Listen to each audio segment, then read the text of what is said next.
Hello everyone and welcome to today's webinar. Thank you so much for joining us today. My name is Gemma McCall. I'm co-founder and CEO of Culture Shift, the Tech for Good organisation behind the development of the report and support system. At Culture Shift, we imagine a future world of work and study that is safe, happy and supportive for everyone everywhere. Our products empower organisations to tackle harassment and bullying of all kinds, allowing leaders to activate positive change in their institutions and maintain the culture they want. In 2016, we were asked to solve a major challenge for one of the UK's biggest universities. Statistics and headlines have shone a light on a dark problem plaguing campuses up and down the country. The solution we built was successfully implemented at the University of Manchester and has since been adopted by higher education institutions throughout the UK and beyond, transforming the way they identify, track, address and prevent incidents of harassment and bullying. As of today, we are working with over 50 universities across the UK and Europe to improve and protect their culture. Before we start, I just have some quick housekeeping notes.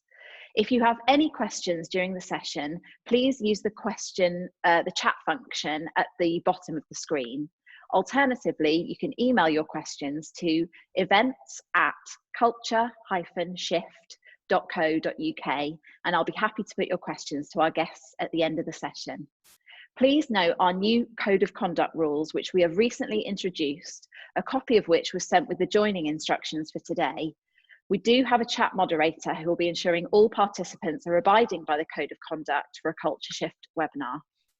We are recording the webinar today, so please let me know via email if you'd like us to send you a copy afterwards. I'm delighted to be joined today by two of the most influential people shaping the sector. Clarissa Humphreys is the Sexual Misconduct Prevention and Response Manager at Durham University. She is a practitioner and leading authority on addressing gender-based violence in higher education and was the first person to hold a dedicated role in this area in the United Kingdom. She is responsible for policy development, case management, student support, and prevention and training. She is an experienced trainer and has developed and delivered courses covering topics such as understanding sexual violence in higher education, responding to disclosures, and conducting trauma-informed investigations. In 2018, she was recognised for her work with students by Durham Students' Union and was awarded Best Student Support. The following year, she was recognised by Durham University through Durham Women Making a Difference. Prior to this role, she gained extensive professional experience working as a forensic mental health social worker in England and as a licensed master social worker and licensed chemical dependency counsellor in Texas. She has worked with survivors and perpetrators of domestic abuse and sexual violence and with individuals with acute mental illness and co-occurring substance use issues. Additionally, she has both case management and clinical experience, which includes providing group and individual therapy, utilising predominantly cognitive behavioural therapy and motivational interviewing. Good morning, Clarissa. Good morning, Gemma, and good morning, everyone that's joining us today. Thank you for being here. Our second guest is Graham Towl, who is Professor of Forensic Psychology at Durham University, where he was Pro-Vice Chancellor Chair of the Sexual Violence Task Force between 2015 and 2016. Formerly, he was a senior civil servant and chief psychologist at the Ministry of Justice, and also previously a practitioner psychologist working with, amongst others, sex offenders. In his therapeutic work, he has also worked with women in prisons who have been subjected to sexual violence. He is an expert on sexual violence at universities and has worked with Universities UK, Advanced HE, and the Office for Students on addressing sexual violence at university. In July 2019, he chaired the first UK conference on addressing sexual violence in higher and further education. He is the co-author of Tackling Sexual Violence at Universities, an International Perspective, co-authored by Professor Tammy Walker from Teesside University. He is a member of the new Office for Student Safeguarding and Welfare Expert Advisory Panel. Good morning, Graham. Good morning, Gemma, and good morning all. Thank you both for having very complicated previous roles that I couldn't get my tongue quite wrapped around. I'm really delighted to be hosting the launch of your book, Addressing Student Sexual Violence in Higher Education, a Good Practice Guide. I'm going to start by sharing one of the reviews of the book, which I think sums it up much more eloquently than I can. Institutional responses to student sexual violence continue to be inadequate across the sector as a whole, sometimes through a lack of will, but often through a lack of understanding the complexities and specific issues that arise in this field. Humphreys and Towl bring their many years specialist academic and practical experience to bear for the benefit of those in higher education who know they must develop a better response to sexual violence in universities, but need to understand more detail about what good practice looks like and why. The authors help to flesh out the compelling reasons for taking a focused, long-term, whole institution approach, and then provide the tools for ensuring the detail of policy, culture change programs, investigations, and disciplinary processes will be crafted from a place of understanding. This is an accessible and very helpful text that provides a wealth of relevant information about all aspects of sexual violence in the student community and sets institutions on their way to achieving appropriately high standards in their response to sexual violence. That review was given by Dr. Helen Mott, sexual harassment and women's rights consultant. Before I talk to Clarissa and Graham, I want to read a very short but very powerful passage of the book, which comes at the end of chapter 3. Doing this work requires commitment, champions, policies, and an infrastructure willing to stop the status quo and hold people, staff, and students accountable for their actions. It requires universities to have a higher standard than we have seen previously and to change the structural inequality embedded in the sector. We caution that there is no neutral view on sexual violence in universities. Either the institution is sustaining the problem or addressing it. Starkly put, campuses that are not actively creating an anti-sexual violence and pro-reporting climate are actively condoning sexual violence. So, Clarissa and Graham, why have you written this book and why have you written it now? Well, thank you for that introduction, Gemma. And I think the really quick answer is that we needed it. We needed it ourselves, and we felt it was something that could help the sector. We hoped it could help the sector. As a practitioner, when I started working in this area in 2016, there were no tools or resources that I could go and pick this up and start running with. And then in October of 2016, we saw a shift in the sector with the Changing the Culture report from Universities UK, telling universities that they needed to be doing this work, but still it felt that the actual how do we do this work was lacking. And so for us, for me in particular, it was because I needed a toolkit, really. Definitely. Yes, and we thought there wasn't, as Clarissa says, we thought there wasn't one out there. So we thought maybe the best thing to do was to get our heads together and try and write one, frankly.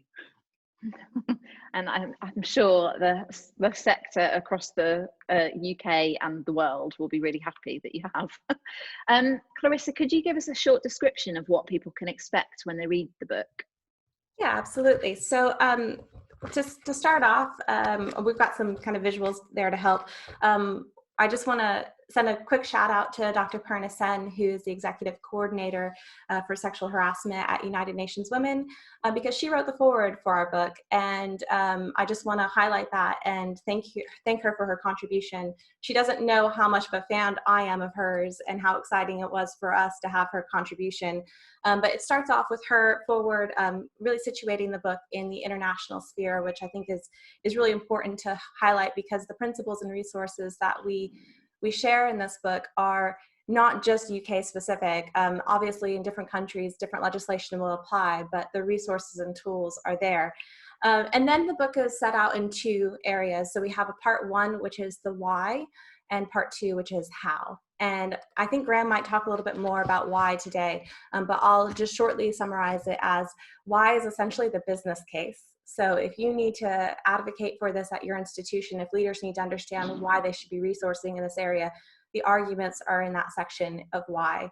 And then part two is where we offer kind of the practical, how do you actually do it? So we know we need to do it. We know it's necessary, but how do we actually implement a comprehensive institution-wide approach? How do we actually, create a policy? How do we do investigations? And so in that section of how, we allow for different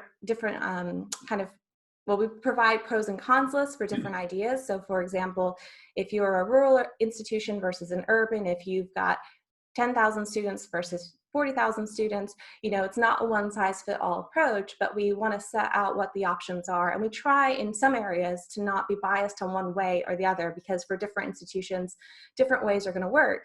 But in other areas, we're actually really clear on actually best practice is this, and this is the best way to do it. We also have some visuals and diagrams throughout the book to help guide readers' thinking in this area. And then we have a lot of templates. And so in the very back of the book, after we finish with how, we have a set of resources, and those are up on the screen for you just as a kind of a quick visual so you can see what they look like. But in that section, this is for universities to just pick up and run with, they are there for you. The first section has a list of organizations that work with survivors. And we know this is not an exhaustive list, and we will have missed out on organizations, I'm sure of it. I know one in Scotland who's doing really good work that I wasn't really familiar with until after we had written the manuscript and turned it in, which is Emily Test, and they're doing amazing work. But there are other organizations that are listed there that work with survivors of all different types of sexual violence and gender-based violence, but also all different types of identities. And then there's also some options there for professionals, so you can continue to get resources, that you can do continuing professional development.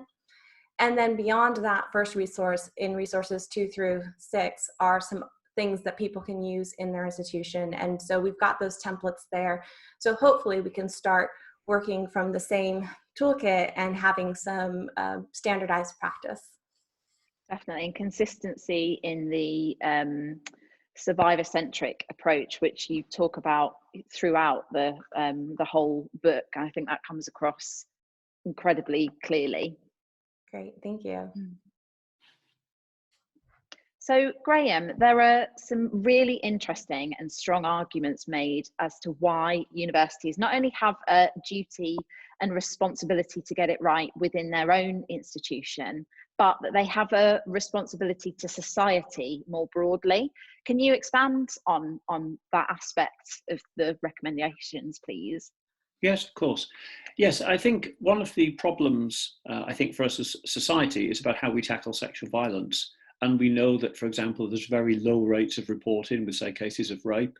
We know that even if there is reporting, say, to the police, there's a relatively low chance of that going to court. If it does go to court, there's a very relatively low chance of conviction. So given that we know that is the overall backdrop, I guess the question, certainly for me, is then what is it we can do to be of assistance, to be of help? Because clearly this is something the criminal justice system is struggling with at that broader level. And I think if universities can make a difference, in a sense, as university communities, if we can make a difference, why wouldn't we make a difference? Why wouldn't we make that effort? It seems strange to me that we wouldn't want to do that if we could.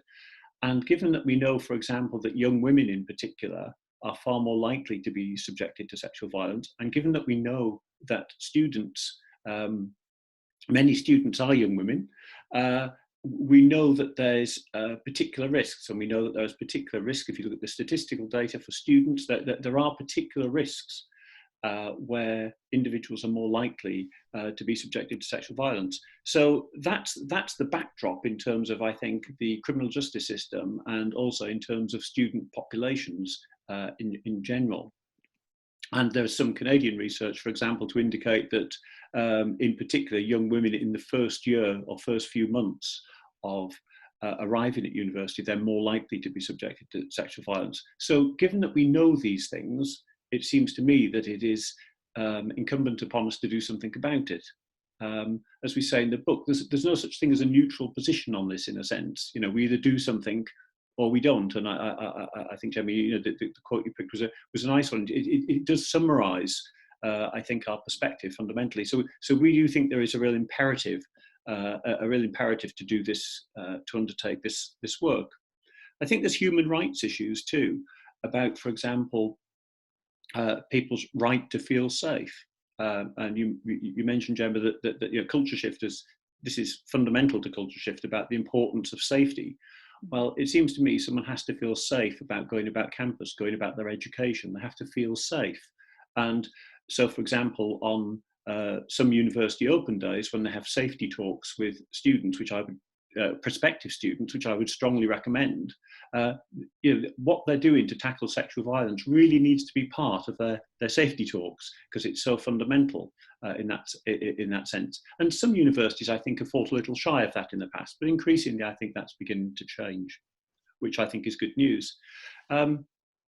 So I think there's those human rights issues. I think there's the issues about what we know about the criminal justice background, but also it seems to me there's something about the purposes of universities. And one of the purposes of universities for me is to create people who can develop people who can contribute positively to society. And one element of that is a number of graduates. Our graduates will go on to various leadership positions, various positions of influence and authority. It's so important that they've got an understanding of this area. So, for example, bystander intervention work, understanding about what we need to do to contribute to the prevention of sexual violence.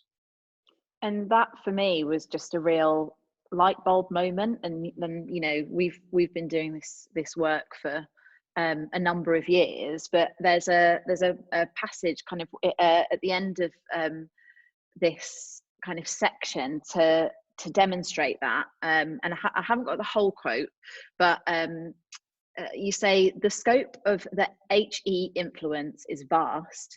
Imagine a map of the world. Picture in your mind a dot on the map for H higher education institution in each country. For each dot, imagine 5,000 students who are taught about sexual violence. They learn to be active bystanders and graduate, entering society with an increased social awareness of this issue and a desire to prevent it. In the United Kingdom, there are around 150 universities. That would mean 750,000 students would graduate with this knowledge. And it goes on, you know, to kind of further those figures. But that has to be a good thing, given how underreporting is such a huge issue, given the prevalence of sexual violence in the first place. To have people graduating as active bystanders and with that knowledge can only be a good thing. Mm-hmm. And is a huge argument for me. If you kind of don't do it for any other reason, then you should do it for that reason. Yes. So Clarissa, can you summarise the main steps an institution should take in order to ensure they're addressing student sexual violence and that they're adopting a long-term strategy for changing the culture? Because I think that's also something that is incredibly clear in the book, that you can't just kind of do a couple of bits and then hope that you've done enough. It has to be a long-term strategy that the whole of the institution is on board with and acknowledges that change takes time and that it's long-term. So how do you can you summarize those sort of main steps, please? Of course. So yeah, we very much are not about tick box exercises. If you're, I think what we kind of highlight throughout the book is if you're just doing this to tick a box to say it's done, it's not going to be effective, and it actually can have a negative impact on the change that you're trying to see. And so thank you, because this visual that's up there is exactly what I want to highlight. This is the foundation of our approach. This is what has to happen in order for any of the things that we promote in the book to actually work. And so this is a model of a comprehensive institutional-wide approach. And what we're saying in this, and all of chapter 4 is about embedding this approach, and then the rest of the book is building on this approach itself. But in order to do this work and to make it effective and to actually see culture change, the approach has to be trauma-informed, it has to be survivor-centered, it has to be human rights-based and social justice-based. It must be intersectional in that we can't be losing out on who we're working with and marginalizing any one group of person or having blind spots in what we're doing. And there has to be perpetrator accountability, meaning that there have to be consequences, and not just on an individual level, but that we have to be thinking about perpetrator accountability on a larger scale as well. And so what you see here is those 6 elements have to be in that comprehensive institution-wide approach, and then they're applied at 4 different levels: the individual, the relationship, the community, and institutional level in your organization. And that's what we see as best practice in order to then do all of those hows that we talk about later. All those tools and resources are built within all of these approaches. And there's a lot of overlap between these things. So to be human rights-based and survivor-centered, those are overlapped. To be human rights-based and intersectional, those overlap, right? These aren't kind of concepts that exist separately. They're all very much interconnected, but we feel that all 6 of them have to be present in the approach. And so that's the foundation of what we're talking about. From there, we're gonna, we have to resource this. There has to actually be appropriate resourcing in order to embed this comprehensive institution-wide approach as a long-term strategy.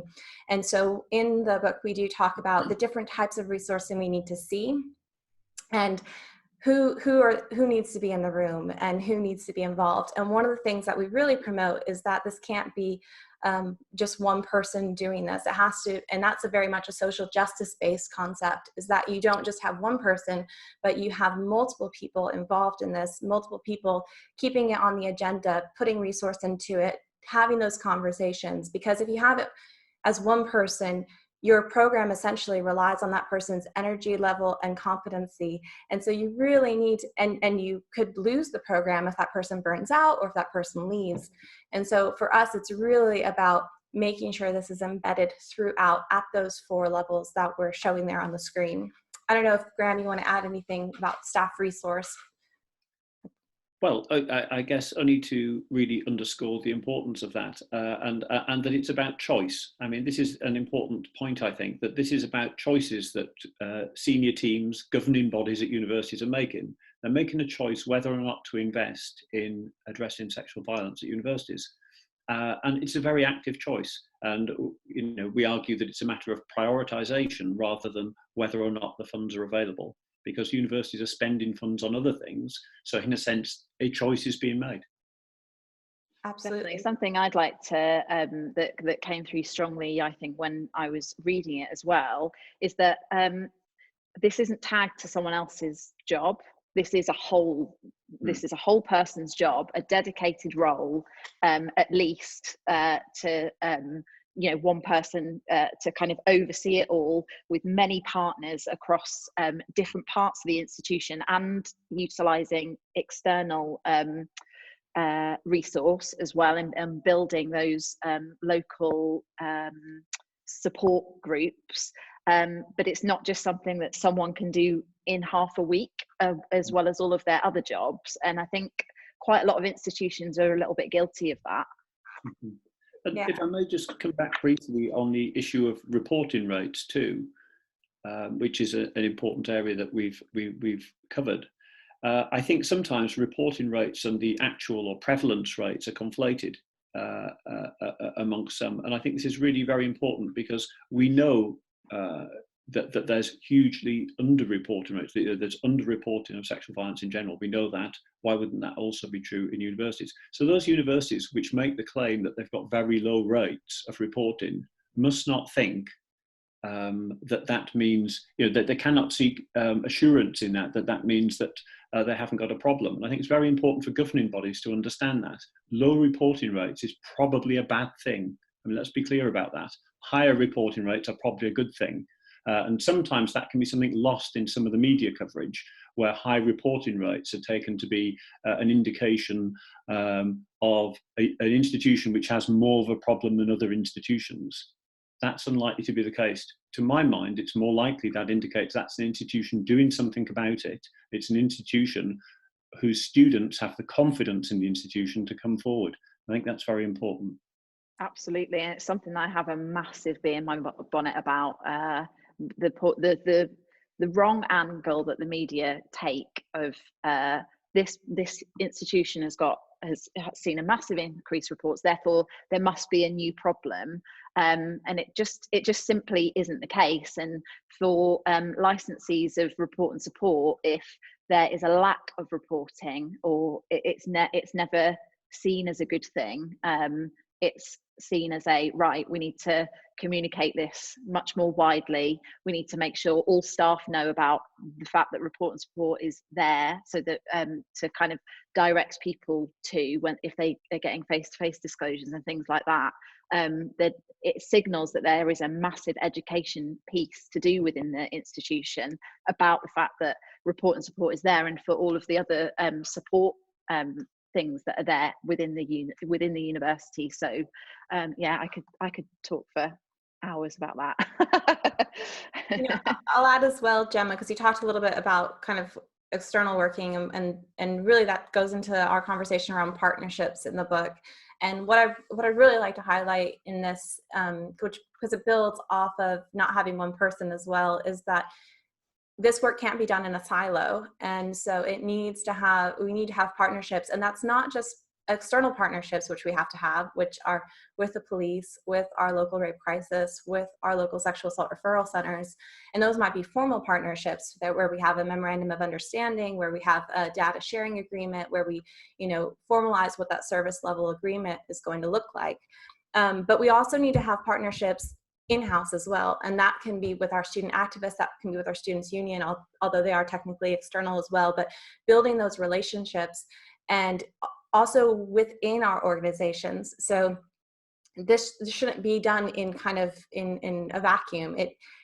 Most universities are going to have people in their academic staff and in their professional support staff who have some kind of expertise in this area, or have some kind of knowledge of what they need to do and can work together. And I think that's a really important thing that we should be highlighting, is that we need to be thinking about what are those partnerships, because this is an area that I feel, and I think Graham will sit with me on this, is that we shouldn't be working against each other in this area. We should all have the same goal, and we should be working towards that same goal together. So whether it's the students union or the university or the local police, we should all be aiming to create environments that are safer for our students and staff. And so I think working together in this area is really important. Definitely. I think as well, you make the point in the book that those partnerships need to be resourced as well. And I think that is such an important point, because, we all know that that services that support victims, survivors of sexual violence are ridiculously, woefully underfunded. And so the university shouldn't expect to take and not give in terms of money. So I think that's a really, really key point that you make. Thank you. And I think that's a really nice segue to just highlight for the listeners. If you do purchase the book, the royalties are going directly to the Rape and Sexual Abuse Counseling Center for County Durham and Darlington. So you are contributing to that service, which is really exciting for us. And it's a service that's near and dear to our hearts, because we see the good work they do with their service users. And so we're really happy to be able to give back. So, and that's, I think, the ethos of this, is being able to, have those partnerships, resourcing those partnerships, and ensuring that we're not exploiting any one group, even our students and our student leaders, that we're making sure that we are resourcing those things appropriately. Definitely, definitely. I just want to go back and make sure that you feel that you've made your points about having a trauma-informed process, because that's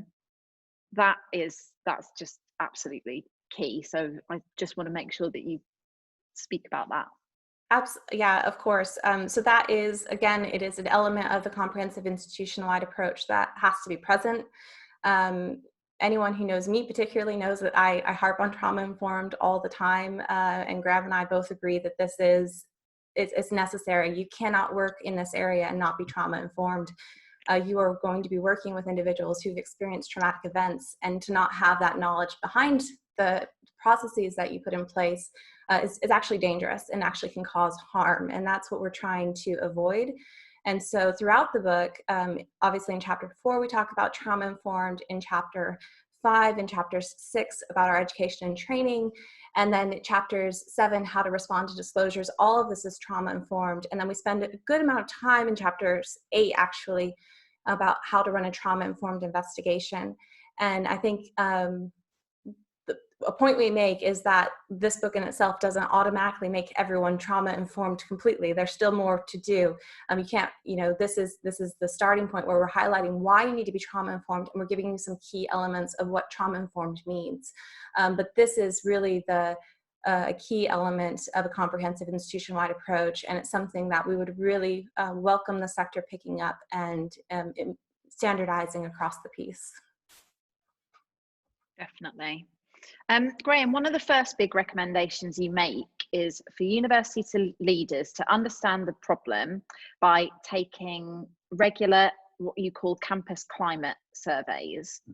You make the point that this would give a baseline measure for reports and reporting rates to measure them against, and point out that both failures and successes could be measured. This is something that makes just complete and utter sense to me. So why don't you think universities are just doing this already? Well, I think if we look across the sector, there's a great deal of variation. So there are some who are somewhere along the continuum of towards good practice, and I think in one sense many of us are striving to do good practice. But I think the practical reality is that universities are at different points on that continuum, and it may be that at some universities that there is a highly publicised event where something has gone wrong, and that's what provides the impetus for change. There's the shock in the university community, not just at the executive level and the governing body level or whatever, but that there's been publicity which has covered any particular unpleasant incident where something has gone wrong. So that can then be a catalyst for change in some ways. But I mean, it seems to me it reflects the fact that the sector is not as far forward as perhaps sometimes we'd maybe like to think we are. I think we need to be a bit further forward than this. And the idea is that we evaluate what we do. So it's a very simple principle in a sense. We check where we are now, have a sense of where we want to be, and then we check that we've achieved what we'd hoped to. So, for example, we can look at measures like reporting rates year on year. Are they going up? Are they going down? Are they staying the same? Are there different patterns to those reporting rates? I mean, there'll be some groups, for example, who may be less likely than other groups to report. So one of the things that we could find out about on the campus climate survey would be a sense of what groups of individuals are reporting and who isn't, and what are the barriers to reporting, because for some individuals there may be different barriers to others. Some of those barriers there may be commonalities to some of those barriers, but I think that's very important to get that sort of information, because then that could help inform how we further develop services. But as with any other challenging area of work, there will be some failures along the way, some areas we don't get right. And I think we need to be open and transparent about that. Say, look, we've tried to do X, we haven't got it right, and this is what we're doing to address that. But if we don't have that information, then we don't have that information for campus climate surveys, then it's very hard for us to develop the work perhaps as well as we could. So that seems to me to be why campus climate surveys are really important. It's a sort of test to see whether or not what we think is happening is actually happening, and to help inform our understanding and knowledge of perspectives on this area. But to have an evaluation tool, has what we've done worked? That seems to me to be absolutely fundamental. Definitely, and I think sort of the only time that we find out when something has gone wrong is when it gets covered in the media, and that means that it's gone nuclear and everyone is petrified of that happening at their institution, and that's a shame that is the sort of the way that kind of mistakes maybe get learned and shared and everything, because we learn more from the mistakes than the successes, arguably. And a campus climate survey would be a far more proactive and positive way of learning, which we could work with the student unions on, which I'd strongly recommend. As you know, student leaders, student activists have been absolutely key in this area historically, really got it firmly on the agenda for the sector. And absolutely, I think that's a far more positive approach, rather than wait until something goes wrong. And very often institutions that get in the limelight when something has gone wrong, limelight in a way they don't want to have the limelight shone on them in that sense. Those things are happening in other universities, but it just hasn't come to media attention necessarily. So in that sense, it doesn't distinguish them. But what does distinguish them sometimes is that it takes that before they change fundamentally. And I think this is an area now where we really need to focus on getting that change, because this ties to the point about the reporting. We really need to drive reporting levels up. We need to almost make reporting the new norm, I think we say in the book. Because if that's the new norm, that could also contribute potentially to some prevention too. Because if individuals think that they're going to be called to book for their behaviour, then maybe there'll be a proportion of them who will be less likely to do it. Definitely. And I think the reason why I like the idea of a very widely publicised campus climate survey is because, you talk a lot in the book about policies and how students going to joining the university need to be informed of those sexual violence prevention policy and what will happen if they're accused or whatever. That would happen prior to and during Welcome Week, where students are just so bombarded by so many different messages, including reporting pathways, that it's the sort of thing that when you're a new student, wide-eyed in a new place, starting the new part of your life, you wouldn't take on board that information because you assume that something like that is never going to happen to you. And so having the campus climate survey, maybe later in the year, is another point and another excuse to sort of remind people of the policies and remind people of the reporting pathways. So it gives an excuse to kind of talk about the good practice that you are doing as well, and signpost people to those things. So I think it's a really sensible idea. Clarissa, in a section of the book called Understanding the Local Problem, you say that for vice-chancellors and governing bodies of institutions who do not believe they have a problem, the most likely explanation is that victim survivors are not reporting their experiences to the institution due to a multitude of barriers, and/or staff who receive information regarding incidents of sexual violence who are not reporting this centrally, leaving the administration unaware of the issue. And I think, this goes to what you were talking about earlier, Graham. A lack of reports does not mean that there is a lack of a problem. However, even since this work started with the hidden marks research from the NUS all those years ago, reporting rates still remain low. So what can we do to encourage people to report? So I think there's two things here. It's not just encourage people to make formal reports to the university, but it's actually breaking down those barriers to people disclosing to begin with. So we know there are a lot of reasons why individuals who are subjected to sexual violence and all forms of gender-based violence do not ever tell anyone, or take a long time to tell someone. And so we actually have to break down those barriers for disclosure to even get to a point where people can start considering their reporting options of whether or not they will report to the university or report to the to the police. And so in Chapter 7, we actually have a table which lists 15 barriers to disclosing, and 15 might sound like a lot, but it's actually a really small number in comparison to how many barriers are out there. But we try to choose ones that we think are really common, particularly in universities. And then alongside that, we have what we think are practical solutions to break down some of those barriers. And so that's a starting point. It's actually breaking down barriers to disclosing to begin with. Then having your staff trained appropriately to respond to those disclosures, because if we respond inappropriately or incorrectly, we can actually, one, cause additional harm, but we will actually ensure that the person's not going to make a formal report. If we respond to that disclosure inappropriately, that's going to shut them down.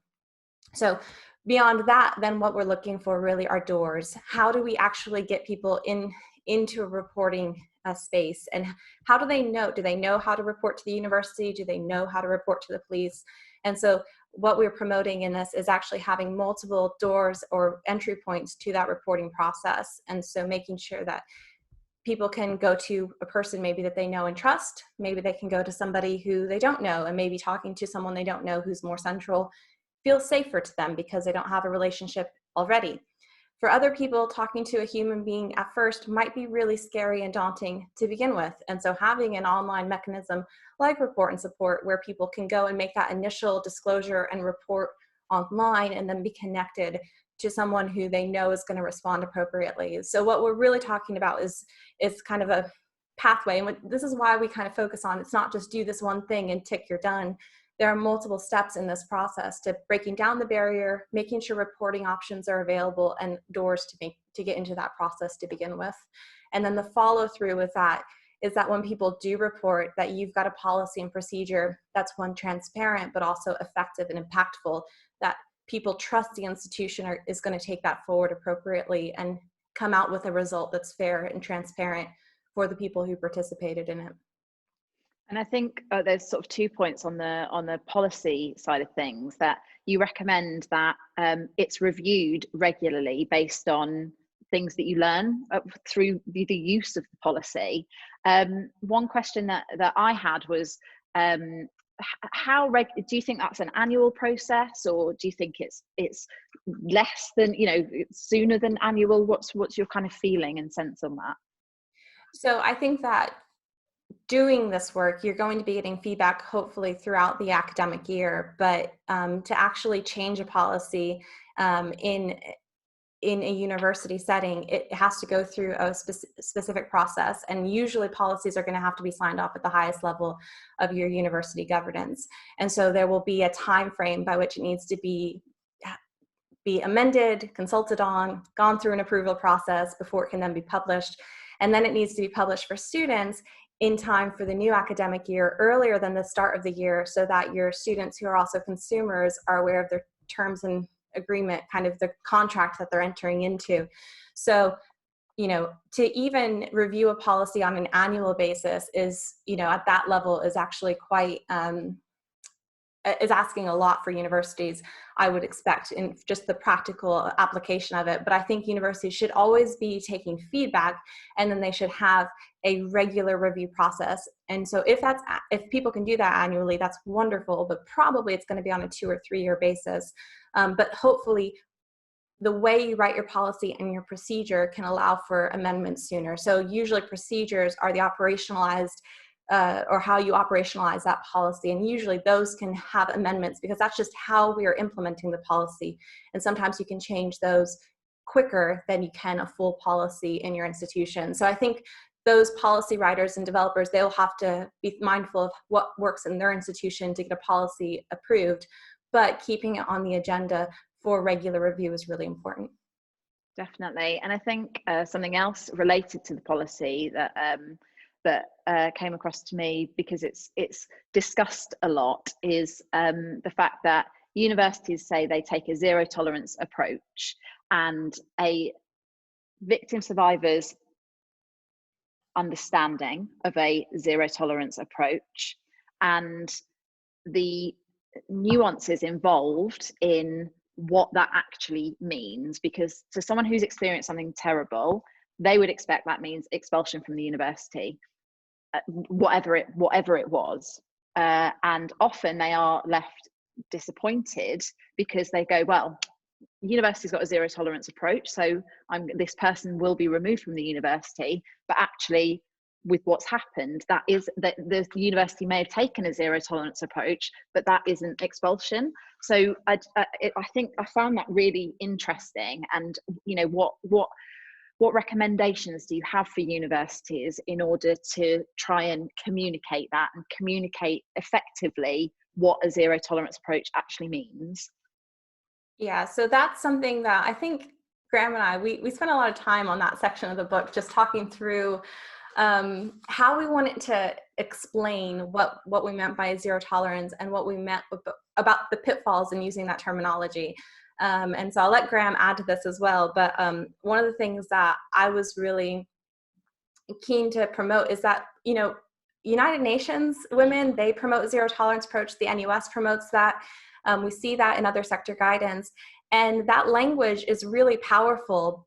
However, what we see is that when people actually try to use zero tolerance approach, if they've not communicated it appropriately, it fails. And it's actually, it lets perpetrators think, oh, well, actually, they don't really mean that, so I can do what I want.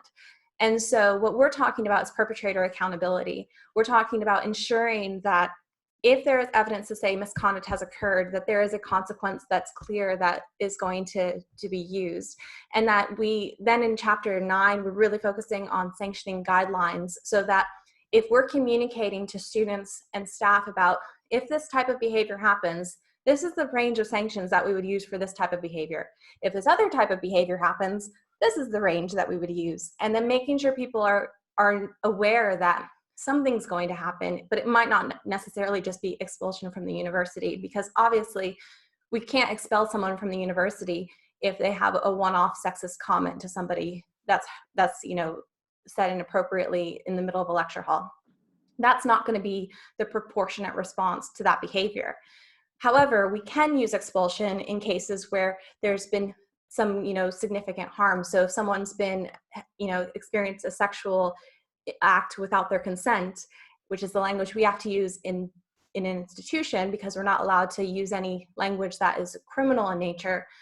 That is what we're talking about. So making sure that there are guidelines and sanctioning guidelines that not only the staff are going to use when they're implementing this discipline, but actually that those are clear to students and staff in the community, that that's what the university is about. And that's what we mean by perpetrator accountability. Or if we use the language of zero tolerance, that's what we mean when we say zero tolerance, that something's going to happen, but not necessarily that person's automatically out of the organization. Yeah, if I could add, I mean, I think, Gemma, you're right that people will have assumptions about what zero tolerance means. And I think, thanks, Clarissa, I think you've explained that very well, if I may say so, about our discussions, because we did have quite lengthy discussions on this about the term. But in a sense, we want this book to have a very practical focus. And so to my mind, that's been really important. We need to say, if you do this, this is what we will do. As the contingencies are very clear.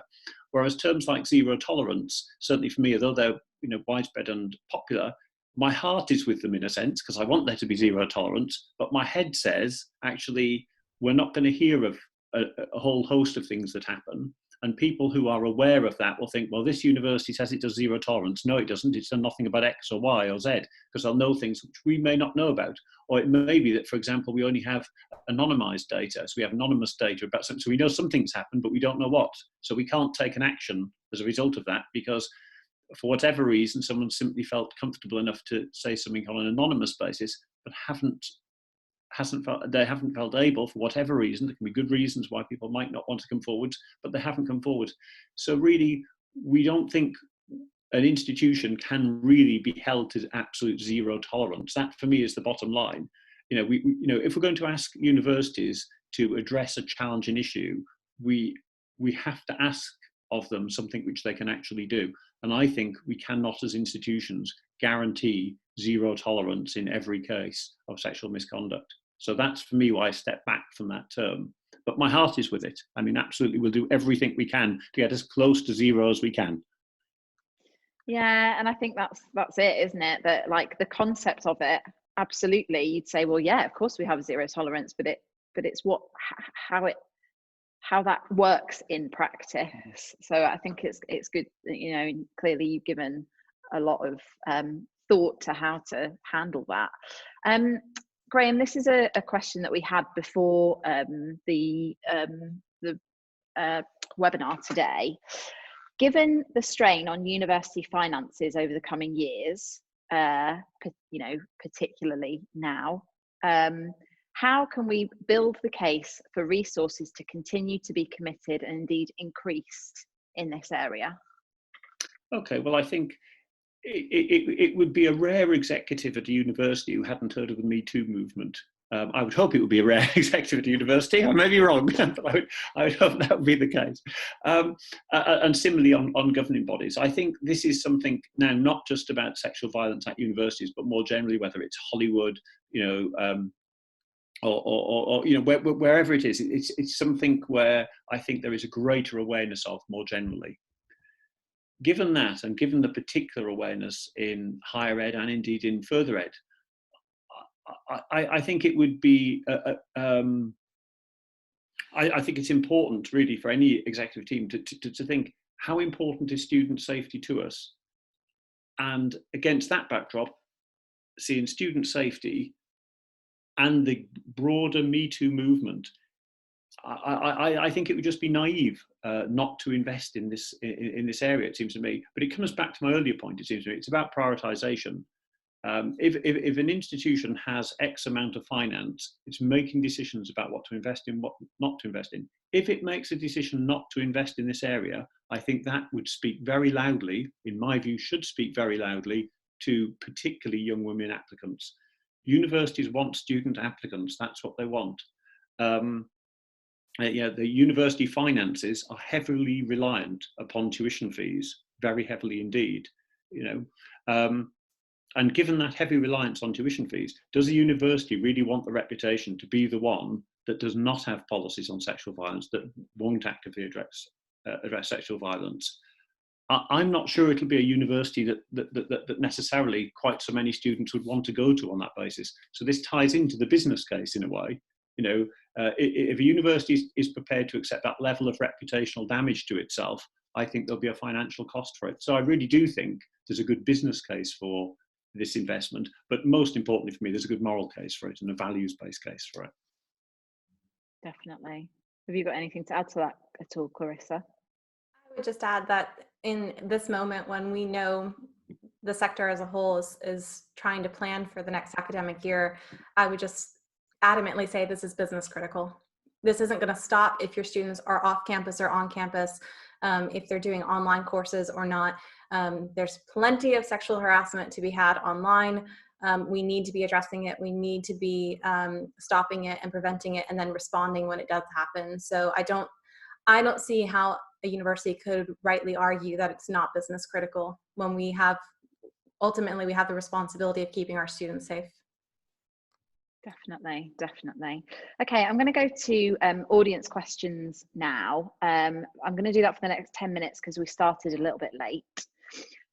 So one question for you both is, how can we create a culture of belief on our campuses to encourage students to disclose sexual violence whilst negating any legal ramifications that the university may face in terms of impartiality?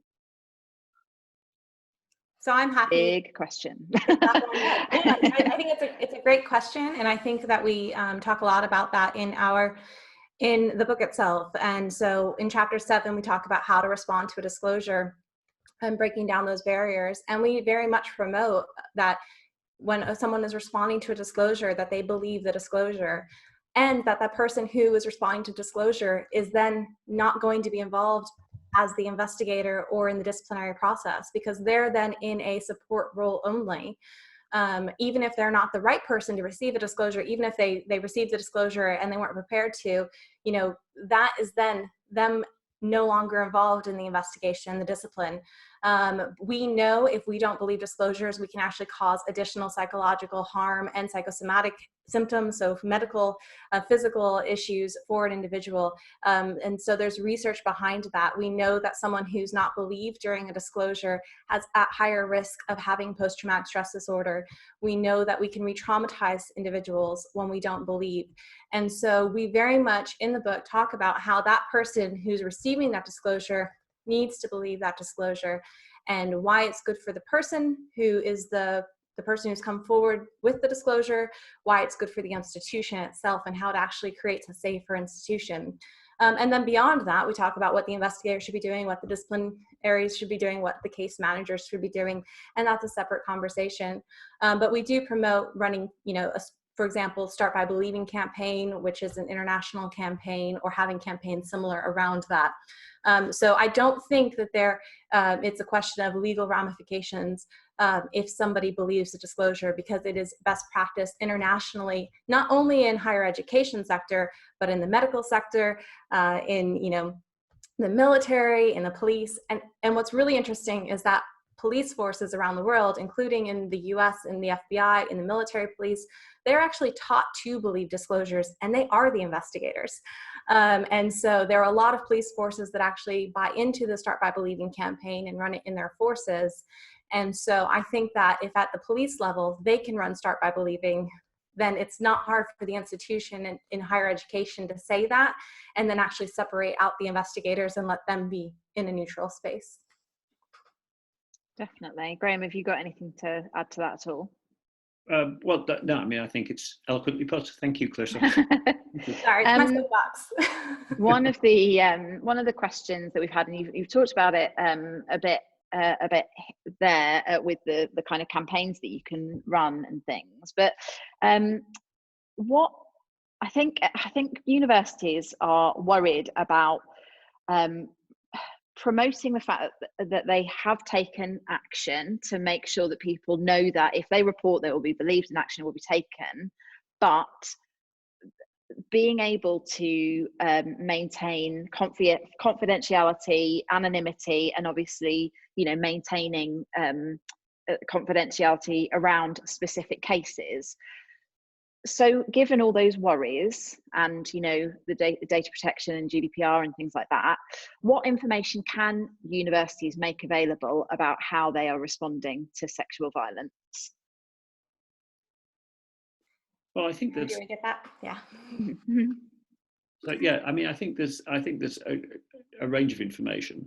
I think every university should be, and we touch upon this in the book, every university should be providing some information for prospective students, their parents indeed, about the numbers of incidents over the year, and also about what actions have been taken as a result of those incidents, the proportion of those that have been investigated, the proportion that haven't. And of course, what we would advocate is that that's always something which should be negotiated with the reporting party. If a reporting party doesn't want there to be an investigation, they simply want to maybe ask us to make some educational adjustments, get them some support through counselling services, then that's fine. We'd respect that.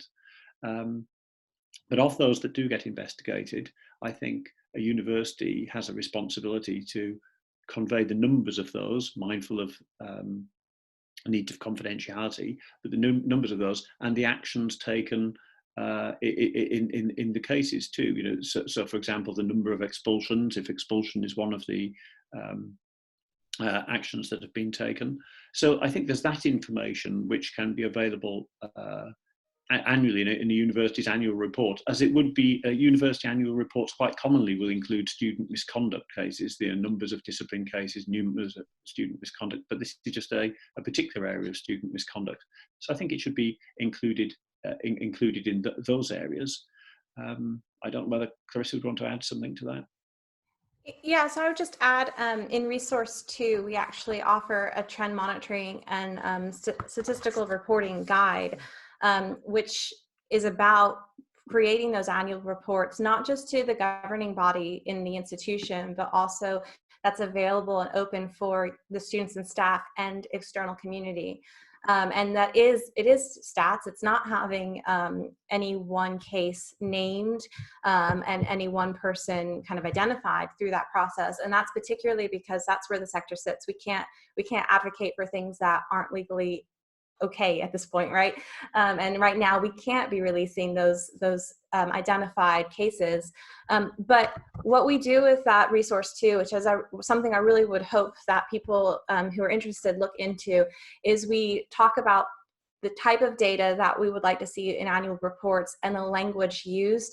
And one of the things that we see across the sector, particularly for those of us who get to answer freedom of information requests on what feels like a weekly basis, is that different languages asked and different languages used across the sector. And so if one institution is asked, how many complaints do you have? And the other one's asked, how many disclosures do you have? And the other one's asked, how many reports do you have?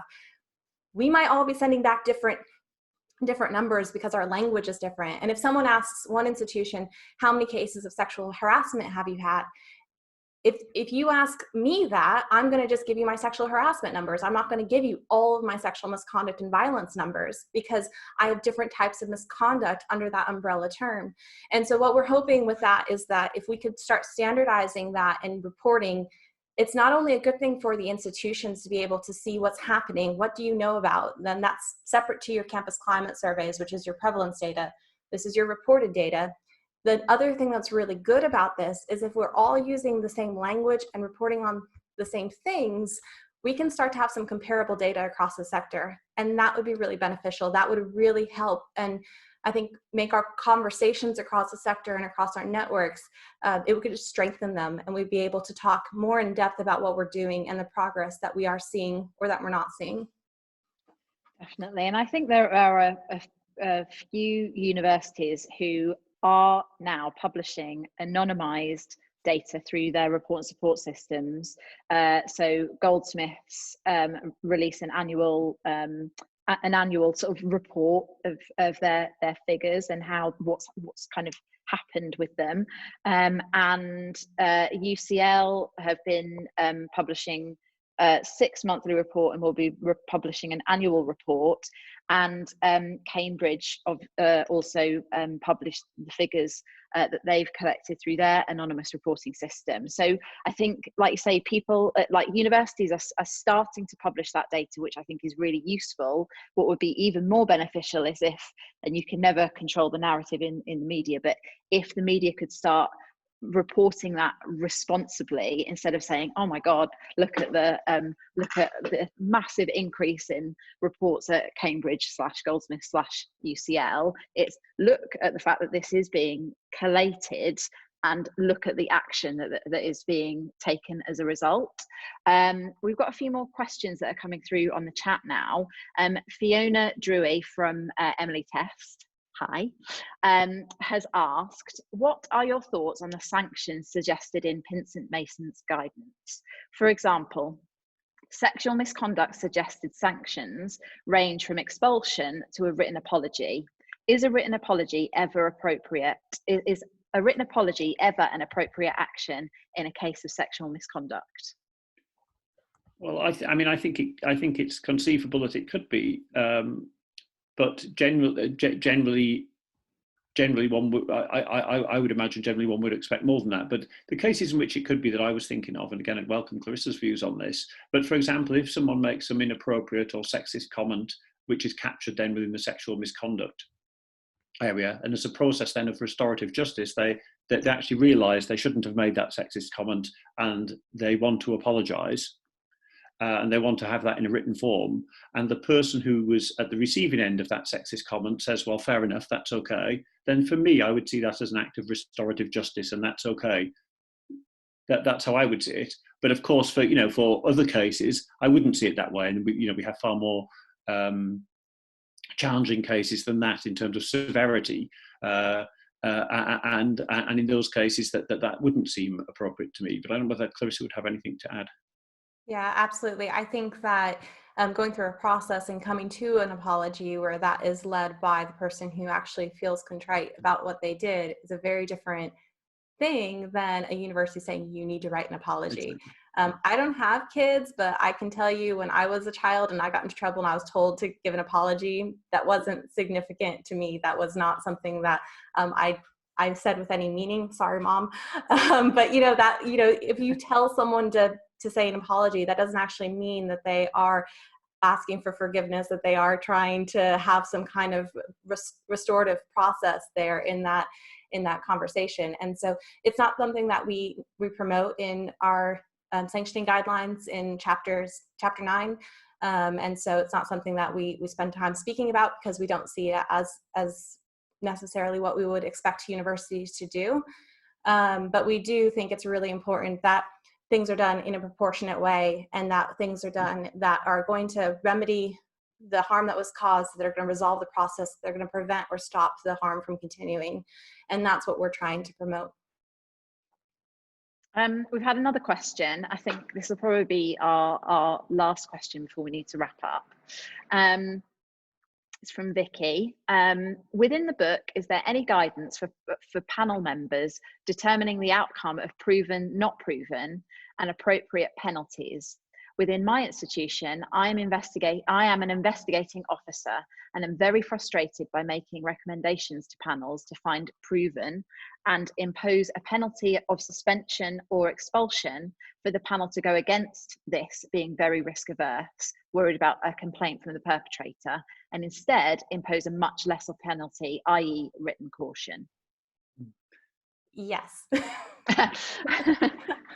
Yeah, so there's absolutely discussed in the book. I will caution to say that the book is not a training, it's not an investigator training course or a disciplinary decision maker training course. I think there's more to be had to be really proficient in that.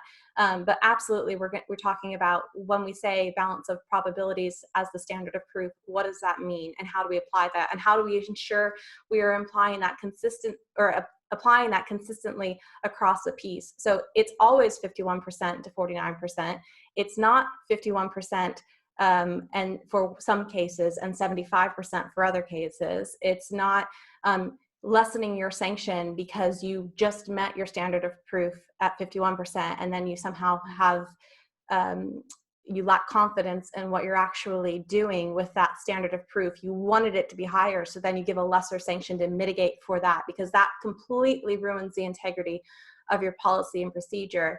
And so, yeah, we do talk about the standard of proof. We do talk about applying that. We talk about collecting evidence and particularly around consent defense, how to actually deconstruct consent and determine whether or not consent is present in a case.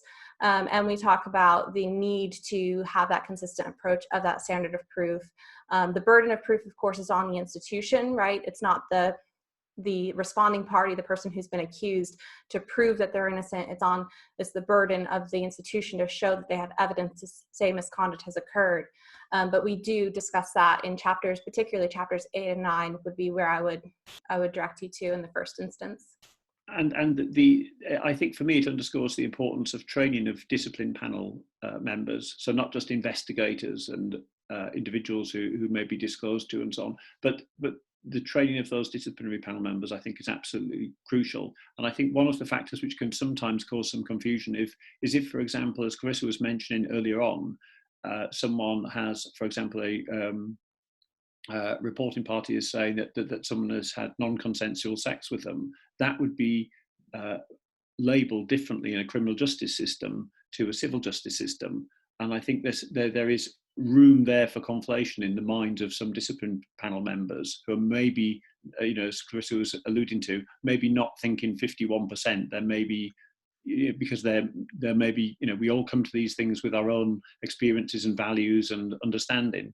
And if it's a very serious case, and I mean that just in a legal way, then there can sometimes be a normative expectation of a higher level of proof in some sort of implicit way. And I think that's potentially problematic. But I think at the core of this is the training of those involved in discipline panels, because they're dealing with all sorts of other disciplinary matters. And I think they really need to understand this area in particular. Definitely. Okay. It's been amazing. I want to thank you both so much for joining me today. The book excuse me, the book addressing student sexual violence in higher education, a good practice guide, is available to buy now in print and ebook for just $19.99. I'd like to reiterate that all royalties from the book are being donated in full to the Rape and Sexual Abuse Counselling Centre in Durham. There are now no spaces left for our webinar tomorrow for our discussion with the Equality and Human Rights Commission and Dr. Nicola Rollock discussing the EHRC Tackling Racial Harassment University Challenged 6 months on, but you can still sign up to receive a copy of the recording. So please go to our Eventbrite page or our Twitter for the link to be able to do that. Thank you to everyone who joined us today and for asking questions. Go and buy the book. I'm sure you'll all find it incredibly helpful. And thank you again, Clarissa and Graham, for talking to us today. Thank you. Thank you so much for hosting this, Gemma, and thanks everyone for coming. Thank you. Thanks. Bye. Bye.